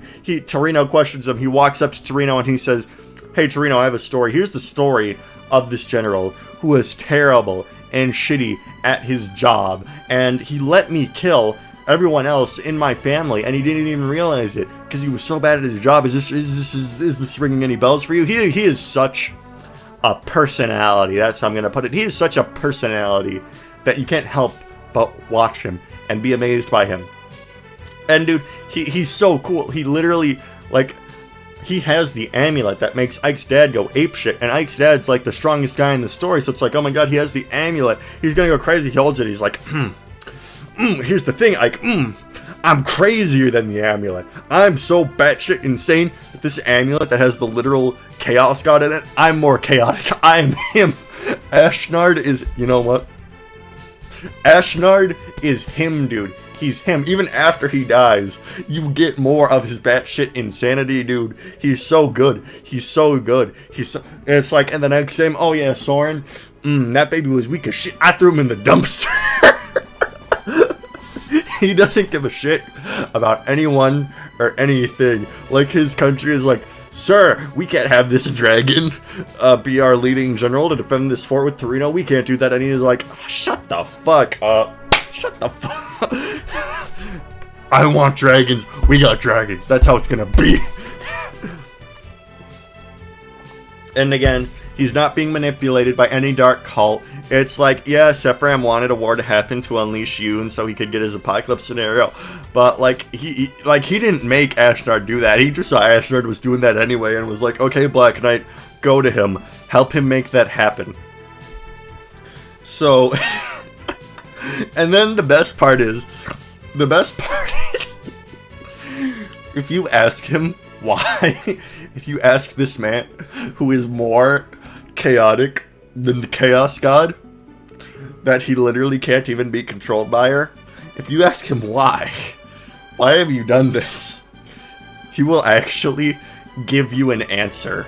He will actually give you an answer. But it's in the Raisin boss fight quote of all things, dude, where Rice is like, why have you done this? And he's like, okay, Raisin, you ever heard of political theory? You ever heard of nobles not deserving shit? He is... Every scene with him is the best scene of the game. Good build up to him. You don't really fight him. You don't really see him in a fight until you see him, and it's like, oh my god, even more he's him. Other people ride wyverns, and it's like, wyverns are for pussies. I ride a real-ass dragon that made the dragon that I'm having serving as my general pregnant. And actually, it's her husband. What's up, dude? A 12 out of 10 personality. 12, he is... dude, he's like... I don't even like the Tellius games that much. I'm not really inclined to ever replay Radiant Dawn. Path of Radiance maybe one day. But this guy, this is what I remember from those games. This man, this guy, what a treasure. That's all I gotta say, what a treasure. I think this guy's really cool because he is emblematic of a lot of things. I think his name is Gerard, the completionist. But I think it's cool that he's like not even, like, he is Micaiah's main villain, but he's just a guy. Because, like, you don't really see it a lot in Fire Emblem games. It's like, oh, you won the war and you saved the city. Hooray! But in the sequel game, they're actually like, oh, Ike destroyed a whole country and then went to go be a hobo. Here are the consequences that Benjion moved in. He's pretty generically evil. I think he leaves an impact. He does something that, like, no other Fire Emblem villain does. And he's like a cool street level villain. You know, it's like, oh no, this Fire Emblem villain killed my father. It's like, oh, kid, you're defending Micaiah? Get fucking speared. So he actually kills a civilian, which I don't think is something we ever see again in Fire Emblem. So I think him and Micaiah having a pretty street level thing, where it's like, this isn't even the biggest concern in the world. You know, when a war happens in Fire Emblem, usually it's the most important thing on the entire planet. You know, when Ashnard declares war, most important thing on the entire planet. When Julius is kidnapping kids, most important thing on the entire planet. This guy, Darkness, Age of Man, the most important thing on the entire planet. But it's like, I think what is kind of cool about Radiant Dawn's story in the first half. We're gonna get to the second half of Radiant Dawn. But in the first half, I think it's neat. It's a story of perspectives. We're exploring more the world of Tellius. This guy is pretty generically written, right? I think it's cool that he gets sold out, where it's like he's so unimportant in the grand scheme of thing that when he gets told that, hey, Benjion's occupation is gonna end, this guy, Duke Leotardo or something, turns on him. And it's like, he's so unimportant, and I think that even makes him a bit cooler, honestly, where it's like, he does what he does, he's kind of generically written, you know, he's your evil guy, but It's a unique story, and I think he serves his purpose in it. I think he's neat. It's a unique story, serves his purpose in it. And then we get another perspective villain before we get to the, oh, actually, the apocalypse is happening now, and this is the most important thing on Earth. Dude, honestly, Radiant Dawn should have just stuck to being like an anthology. Would have been better, but... Again, this guy, he's, you know, generic, oh, I'm the Duke, and I want power. Huh, never seen that before. But as Valencia's villain, you know, he exploits her political weaknesses, you know, it's like he stokes the flames, he's a fire stoker. It's like, oh, Princess Valencia, she's letting those dirty beasts into our things, and it's like, wait, the civilians are like, wait, didn't Mordecai help me build my house? I'm confused, oh, but this guy's spreading propaganda. And then, you know, he's getting people riled up, he's getting people excited for war, and it's like, in Brahm's chapter, where Brahm's the Lord, God bless you, Shozo Kaga. He wasn't working on this game, but God bless you, Shozo Kaga, for making Fire Emblem, so we could get at least one chapter where Brahm was the Lord. Thank you for that. And he's getting people stoked on war. He's kind of like a U.S. military guy, where they make the commercials, where it's like, whoa, did you know that fighting in war is just like Call of Duty? So I think he's interesting in that way.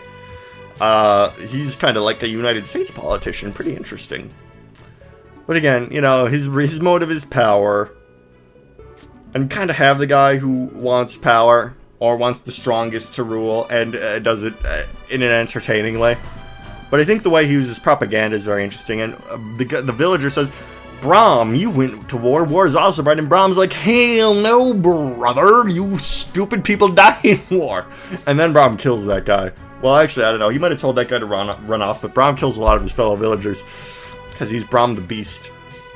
So I actually think he's a bit more effective than Gerard. You know, not as effective as like a main villain. You know what? Honestly, like, Nergal's potential kind of puts him above these guys for me. Yeah, I don't know. Like, these guys are kind of same-ish. I think this guy's a bit cooler than Gerard.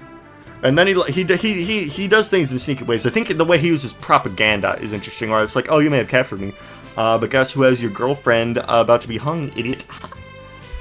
I think, like, because we never have another Fire Emblem villain where, like, their power is propaganda. And I think that's incredibly interesting. But again, he's kind of generic. Nothing too interesting. There's nothing too interesting about him personally. His tactics are what's interesting. You know, there's no unique gameplay quirk.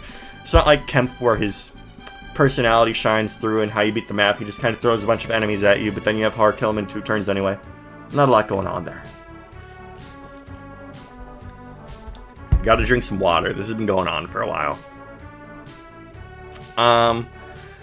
Blood contracts are actively harmful to the plot of a game which had a pretty good 2 first parts. Micaiah literally had the motive throughout the entire first part. She is shitting on Ike. Oh, thanks, Ike, for having my country blown up. Fucking thanks, buddy. So she already had the motive. She had the... You don't understand, she had the motive. It was perfect. We could add Goal. We could add Hardin. We could add Hardin where Ike was the final boss. But, oh, blood contract. Whoops. Whoopsie-doopsie. So now Micaiah is just like, oh, this guy who had perfectly valid reasons to fight. Now I gotta fight him because of the plot. The first 2 parts of Radiant Dawn are motivated by characters. The second half of Radiant Dawn is motivated by plot. Duke Lacane, Leotardo, whatever, literally shows up with the plot paper and says, here's my plot paper, Micaiah. The plot must happen now. Go fight Ike. Oh my god, dude. Oh my god. We could have had it all. We could have had it all. We were this close. We could have had it all. What the fuck? But no, Mr. Plot Paper Man shows up and makes Radiant Dawn my least favorite game in the series, to be frank. Because it's not even like Revelation. Revelation is like bad the whole way through. That game doesn't betray you. When you play Revelation, you know what's going to happen, right? No one's being betrayed there. But you play Radiant Dawn and it gets you really hooked on the first 2 parts and it's like, oh my god, this anthology story, mwah, so good. But then you play the rest of the game and it's like, oh, this is how it's going, huh? Wow. Thanks. And this dude is the primary guy behind that, so whatever. This guy, I mean, living so long, I think having an immortal character where you live so long, where you're like, wow, I've lived for 1,000 years. Wait, hold on, I can't even have him on this tier list. He joins you. He realizes he's wrong. Whatever. That's New Game Plus only. New Game Plus only doesn't count, I've decided. McAllis has an obscure recruitment method, but whatever. Who gives a shit? McAllis. Who even likes McAllis? You got Minerva. Minerva's cool, but her brother? I don't know if that guy has too many fans. But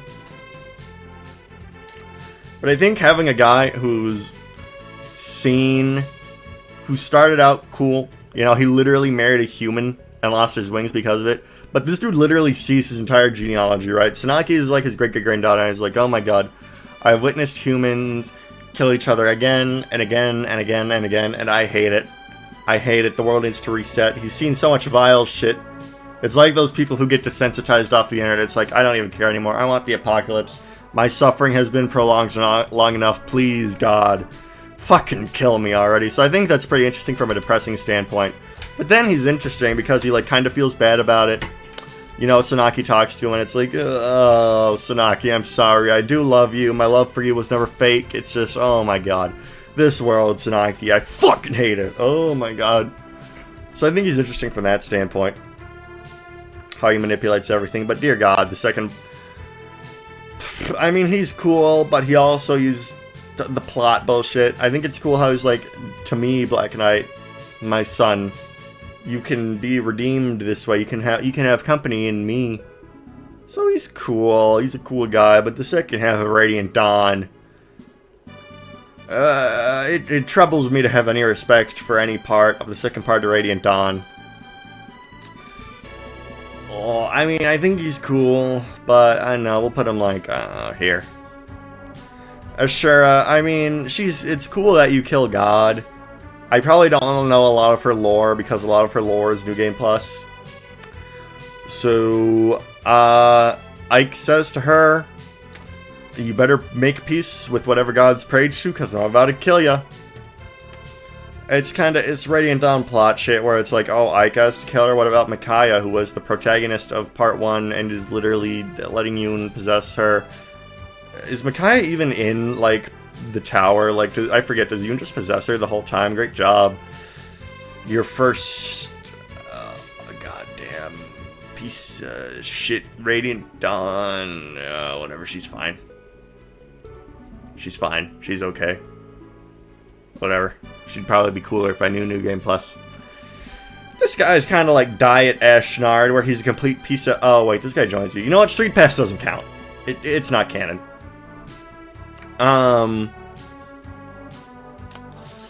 He's got a good screen presence, you know. He's a piece of shit where he's like, ew, from my point of view, Maribel was trespassing. And, you know, that's fun.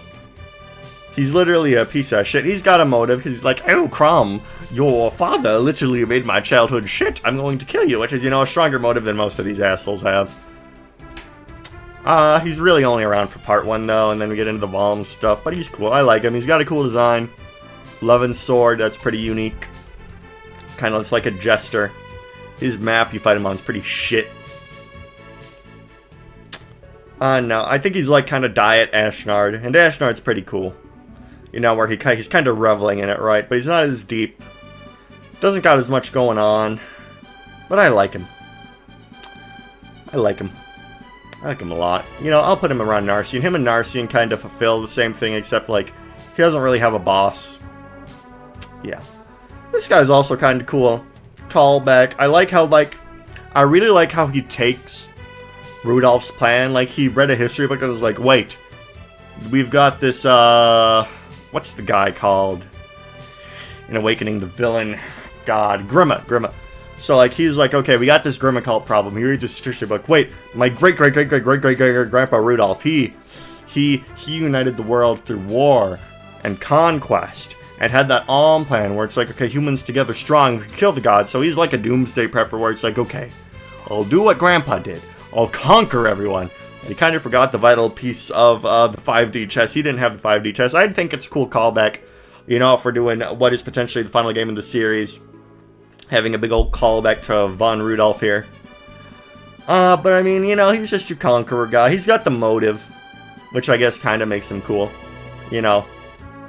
He's kind of stoic. He kills Bacillo in a cutscene. That's kind of cool, I guess. I mean, yeah. Yeah, I think a lot of the Awakening villains are kind of cool, but they don't really reach. You know, none of them are around for too long, is the thing. None of them are around for too long. They don't really leave too much of an impact, you know. This guy, every single, you know, you cut back to him like every 5 minutes to see what he's up to.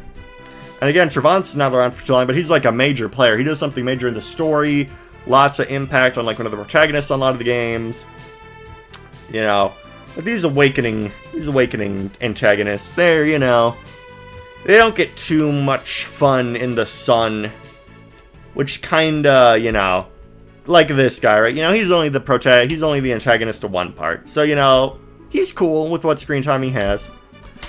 You know, these guys aren't really offering a new perspective, a new angle. Like this guy used propaganda as his angle. This guy kind of went crazy and was kind of pathetic. She's just a robot. This guy was playing 5D chess, bad wife, you know. So, you know, I think above Garnef we have characters that have an angle, you know, that make them unique. That make them cool. Or writing-wise, that make them cool. You know, they have an angle. And then characters like below.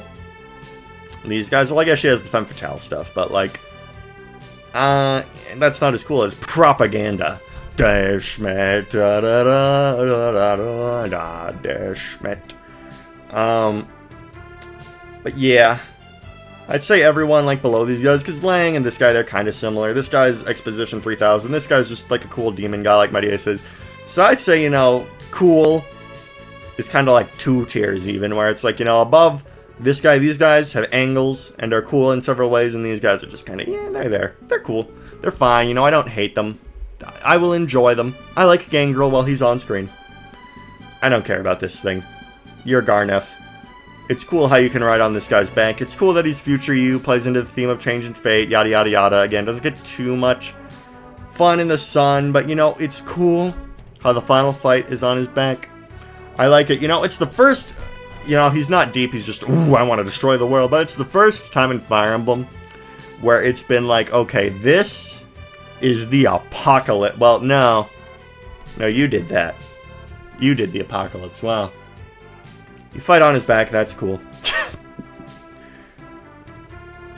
Oh, baby. This guy is like Ashnard if Ashnard was a shitty character. Daron is just a living meme. He has "You're my child now." The groans of increasing discomfort. Strong screen presence. He's got a fun gameplay bit where in a chapter of Birthright you can fight him, you can beat him. He might drop a Draco Shield or something. I don't remember. That's fun. He's not deep in any sense of the word. He is made of cum.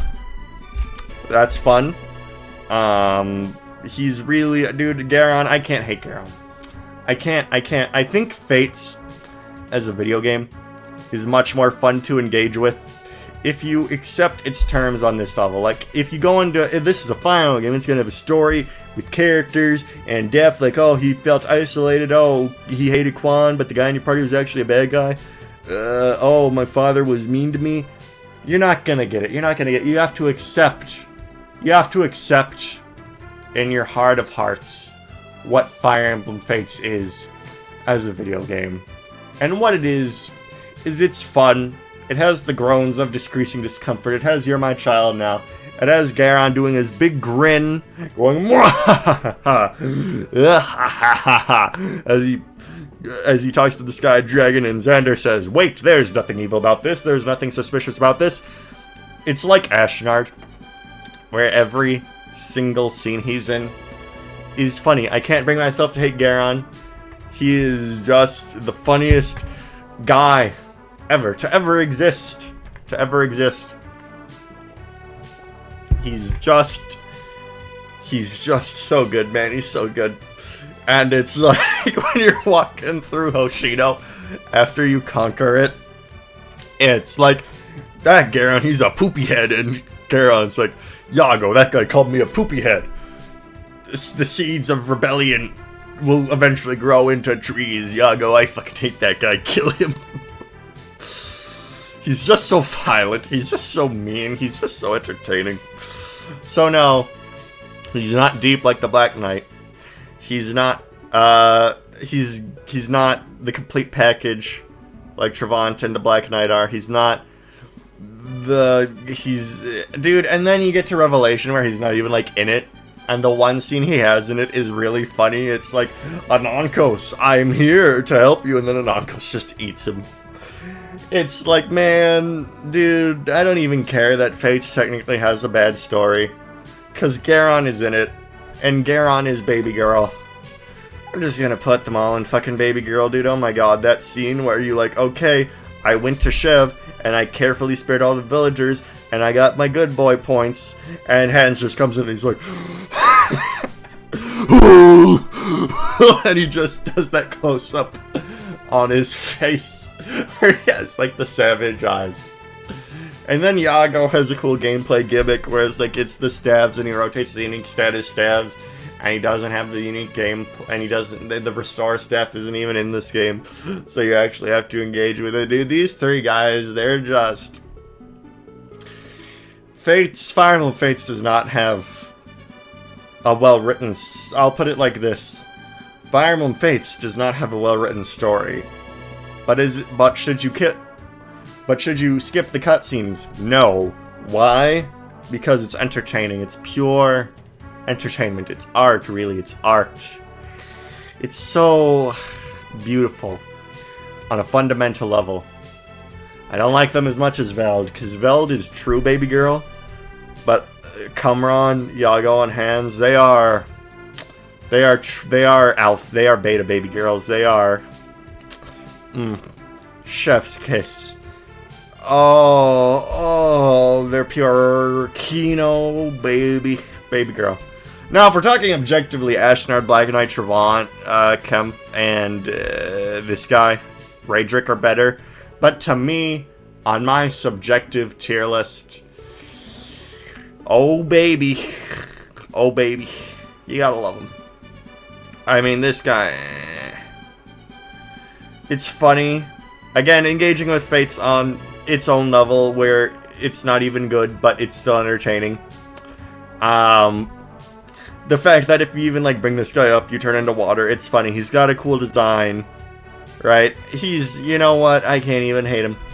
Yeah, he, like, objectively makes the story worse, because he, like, makes Azura have to dance on stools, and it's like, buy the DLC, because we have this plot convenience orb. But it's not like fucking Manfroy, where the story's even trying to be good. It's trying to be entertaining.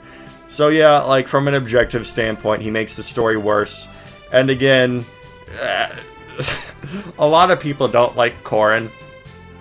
So when Gunter shows up and he's like, Corrin, the only reason I am a villain is because I do not like you on a personal level.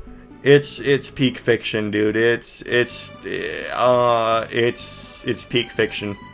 Not like actually, but like, you can't hate the Fates villains, ladies and gentlemen. You can't. The way he just sits on his chair smugly. I don't have a webcam, so you can't see me doing the pose. But the way he just sits on his chair smugly, and he's like, I don't like you. Yeah. Whatever. A lot of people don't like Corrin. Good job, Gunter. You actively make the story of your game worse. Okay, now we're on to Three Houses. Now we're past the Baby Girl trifecta and their minions. We get to this. Dude, in a story, let me tell you this. In a story, where the main draw is that there are three factions going to war together for differing political ideologies and reasons. Why? Why do you have the objectively evil Garneth cult that is actually helping the Edelgard go to war? Why? Why did you feel the need to do that? Why? Just why? Why would you do that? I have so many complaints. And they're just Garneths, right? Yeah, they have the backstory. They're worse than Garneths. They're Manfroys. Because Garneth doesn't even pretend to have a motive. Dude just wants to be there. But they're like, oh, we were trapped underground because Sothis, the space alien, treated us poorly. But then you fight them, and they're just all objectively the worst people you've ever met. Maybe maybe if you saved Kranya when she was begging you for help, and then you could unlock her supports, and then there is more perspective on maybe Thales makes a mean fruitcake, right? But no, their gimmick where they can, like, skin people is cool, I guess, and infiltrate, but that's not even really, like, used after part 1. I guess there's, like, the funny bit in Dimitri's route where you accidentally kill Thales because he's disguised as Ricardo or whatever that dude's name is. But Three Houses would be a much better game if Twisted was not in it, the same way Radiant Dawn would be a much better game if the plot paper wasn't in it. Hardin,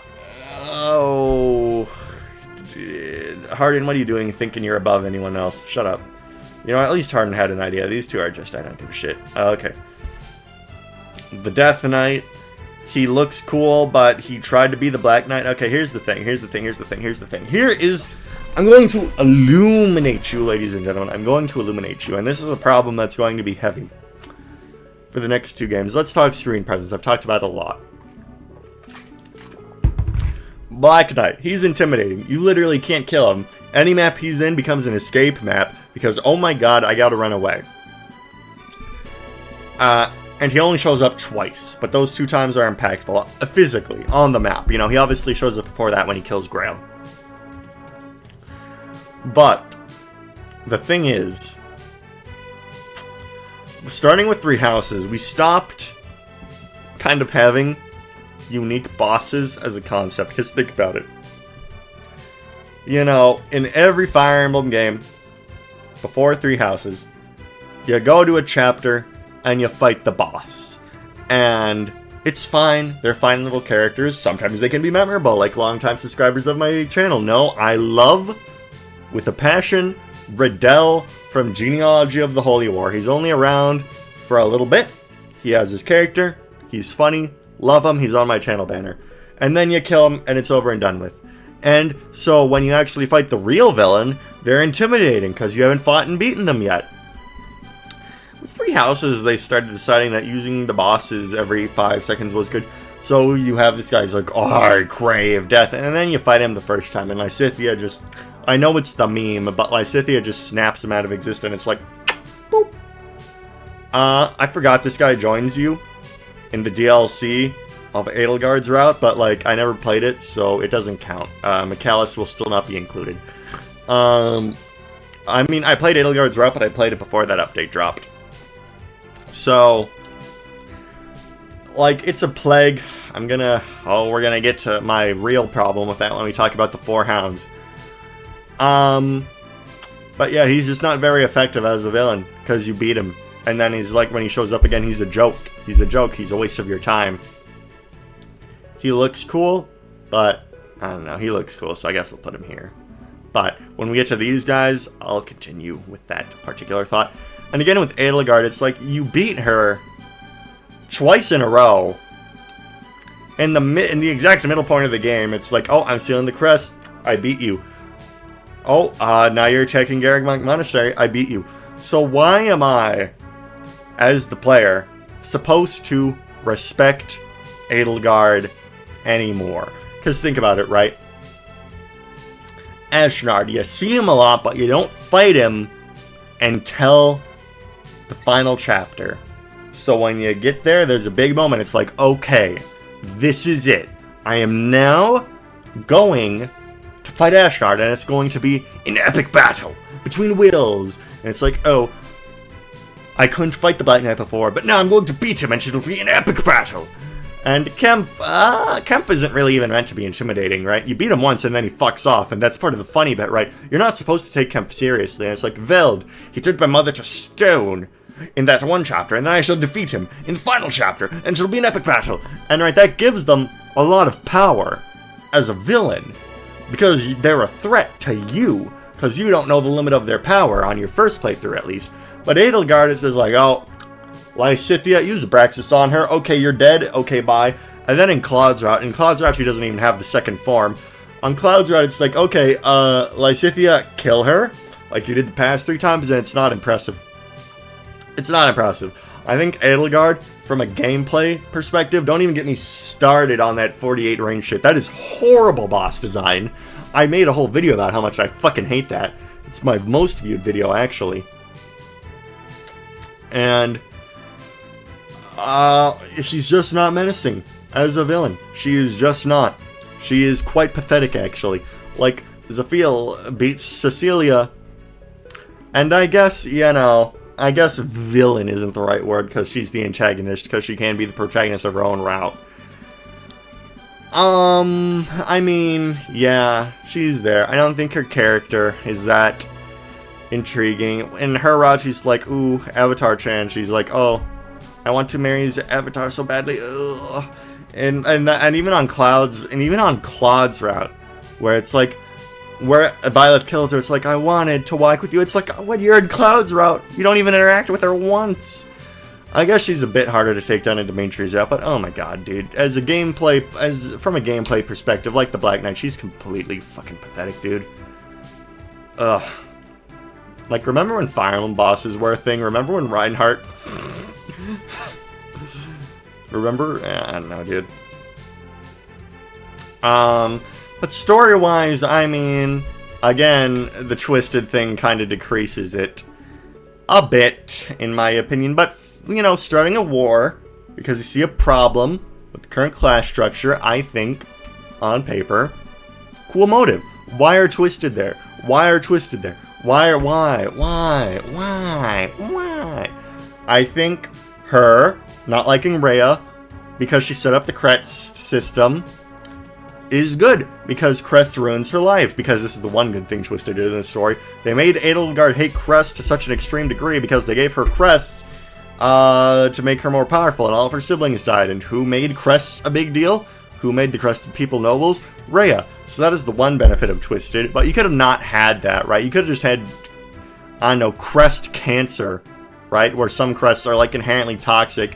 So you could have it so, like, I don't know, some of her siblings died because their crest was inherently bad. You didn't need Twisted for that plot point, because, like, okay, let's reframe this a little bit.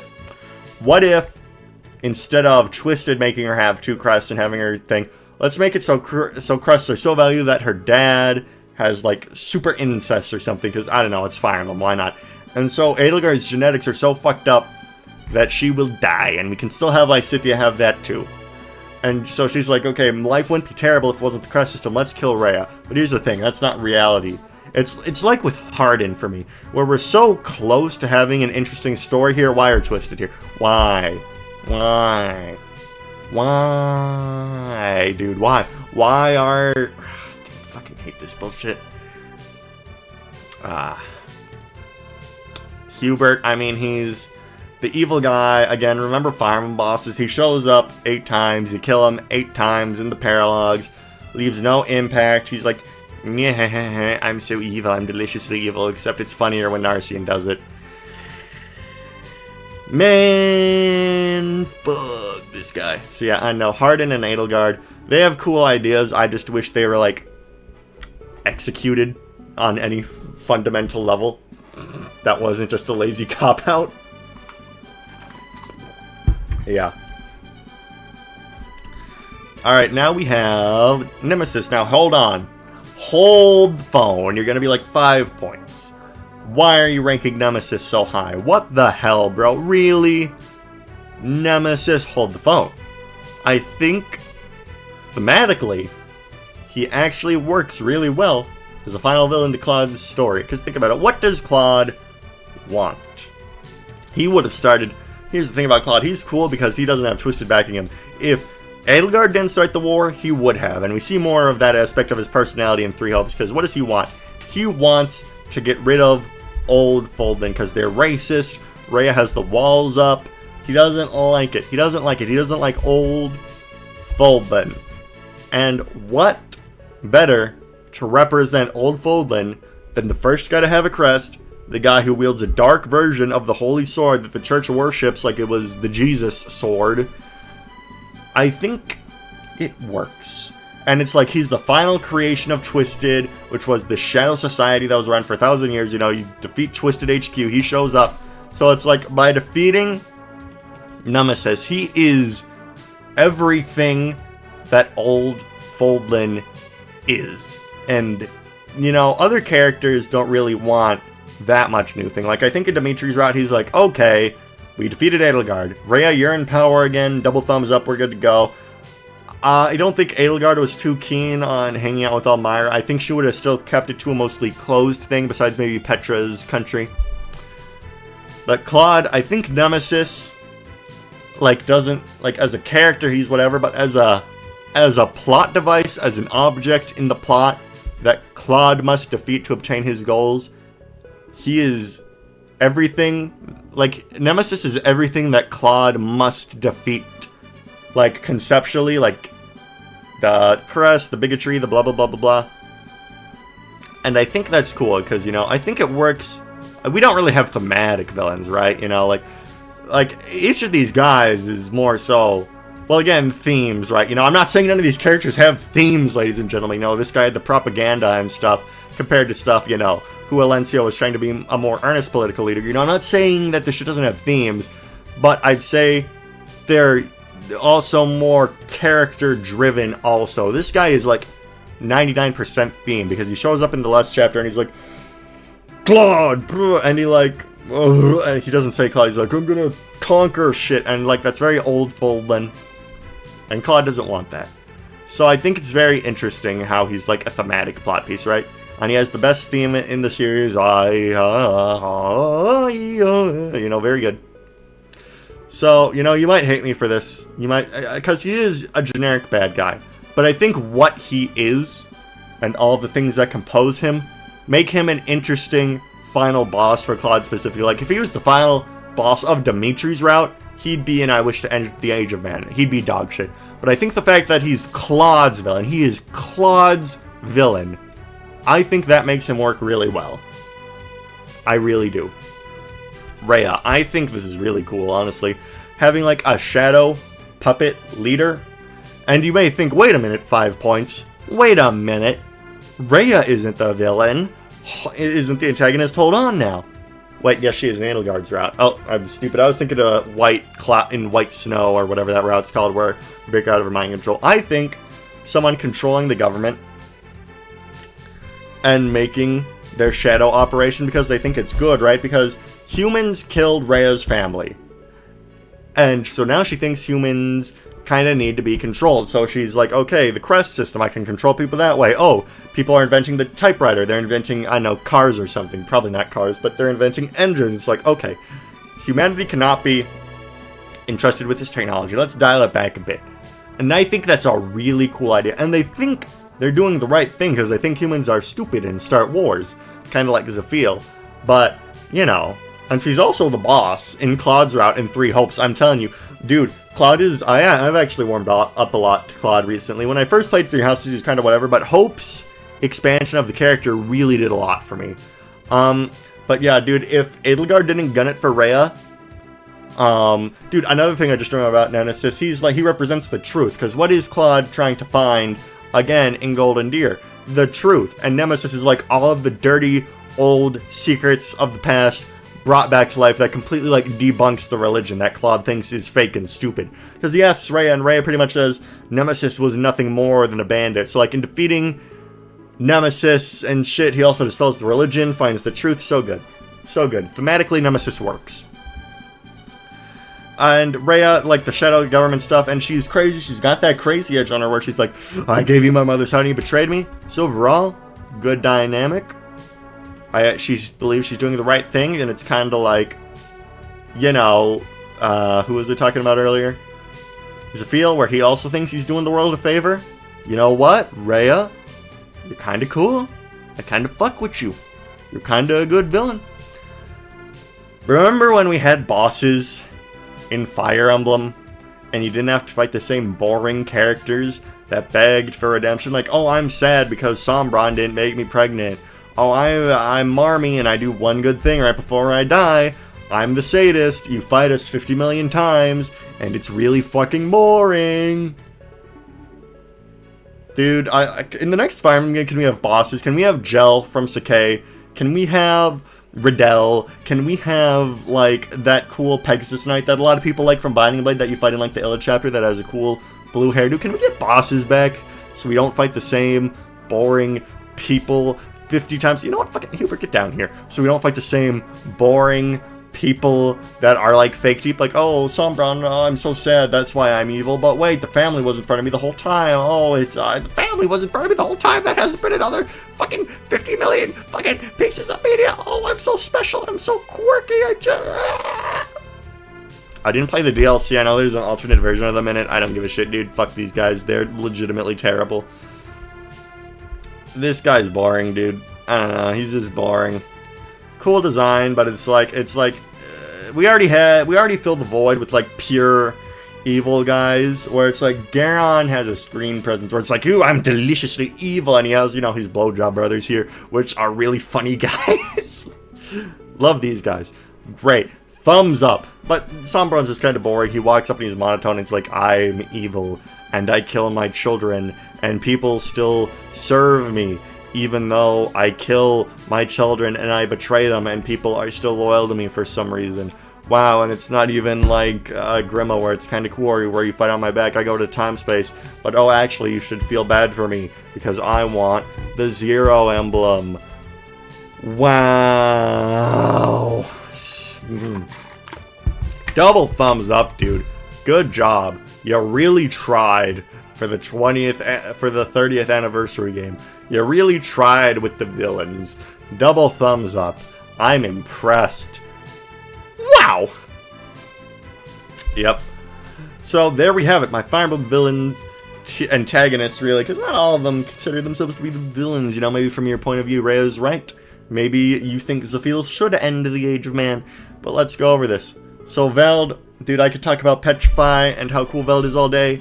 We got the baby girls, then we have like the objectively best villains. Even though this is my opinionated tier list, but if I removed bias from the equation with like the blowjob brothers here, we have Ashnard, Black Knight, Trevant, Kempf, Raedric.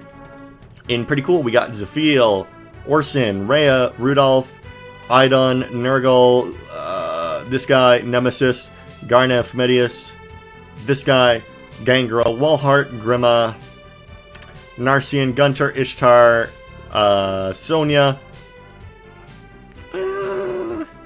I don't know. Duma, Sonya, Patrine, Chagall, Lahoran, the guy with the cancer stuff, Desai, Juan, Anankos, Juan, Anankos, the Demon King, Juan, Arvis, Julius, Ashura, the purple guy from Five Nights at Freddy's, Reinhardt, the purple guy from Five Nights at Freddy's, the guy with the Mjolnir tome, this boring guy from Sacred Stones, I don't care about Sacred Stones, Black Fang people, this guy, Rorts, Hardin, Edelgard,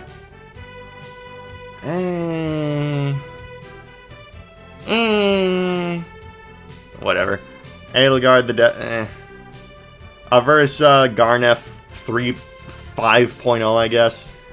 The Death Knight, Sombrero, the guy who kills his wife and then goes to heaven anyway, Malice, Hubert, Raedric, the Black Fangs, Twisted, and the Plot Paper guy. Yeah. So overall, you know, it's a meme where it's like, hey, Fire Emblem never had a good story, but I think it had some pretty good stories. Thracia 776 in particular. Path of Radiance, you know, so you can critique the maybe messy allegory of the racist allegory thing being with animal people, but I still like it quite a bit. Binding Blade is a simple story, but I appreciate it. 3 houses, some of the routes have some cool stuff, which I wish Twisted wasn't in it, but what can you do? And yeah, that is my Fire Emblem Antagonist tier list. Do you think I was wrong? Leave a comment if you think I was wrong. Tell me to kill myself, dude. I don't know. What villain do you think is the best? Or what one do you like the most? Do you think it was rude of me to not even talk about Leon at all because I don't care about Sacred Stones, its characters, art, story?